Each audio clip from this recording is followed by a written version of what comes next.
নতুন নির্বাচন কমিশন গঠনের জন্য ৭ দফা প্রস্তাব দিয়েছেন বিএনপি চেয়ারপারসন বেগম খালেদা জিয়া। বিকেলে রাজধানীর একটি হোটেলে সংবাদ সম্মেলনে তিনি এই প্রস্তাব তুলে ধরেন। কমিশন গঠনের জন্য একজন সাবেক প্রধান বিচারপতির নেতৃত্বে ৫ সদস্যের বাছাই কমিটি গঠনের প্রস্তাব দেন খালেদা জিয়া। সেই সাথে একটি অবাধ ও সুষ্ঠু নির্বাচনের জন্য একটি স্থায়ী পদ্ধতি প্রণয়নেরও দাবি জানান তিনি। চিহ্নিত করে অতি সত্বর বর্তমান নির্বাচন কমিশনের মেয়াদ শেষ হচ্ছে আগামী ফেব্রুয়ারিতে।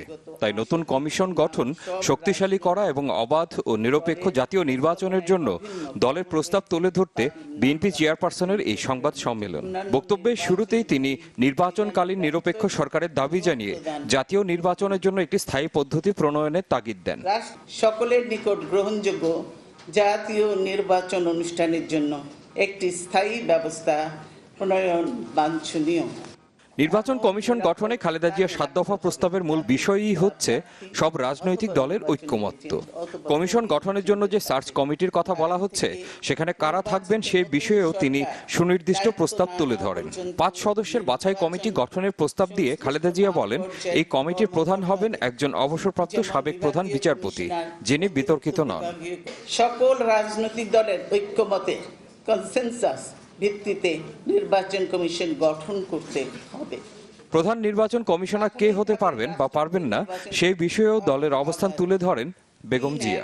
বাংলাদেশের অবসরপ্রাপ্ত এবং কর্মক্ষম একজন সাবেক প্রধান বিচারপতি জ্যেষ্ঠতার ক্রমানুসারে যিনি বিতর্কিত নন এবং অবসর গ্রহণের পর কোনো লাভজনক পদে অফিস অফ প্রফিট অনুষ্ঠিত নহেন বা ছিলেন না, তবে অবসরপ্রাপ্ত মন্ত্রী পরিষদ সচিব এবং বিভিন্ন সময়ে প্রধানমন্ত্রীর কার্যালয়ে দায়িত্ব পালন করেছেন এমন কোনো কর্মকর্তা প্রধান নির্বাচন কমিশনার পদে পদায়নের যোগ্য হবেন না।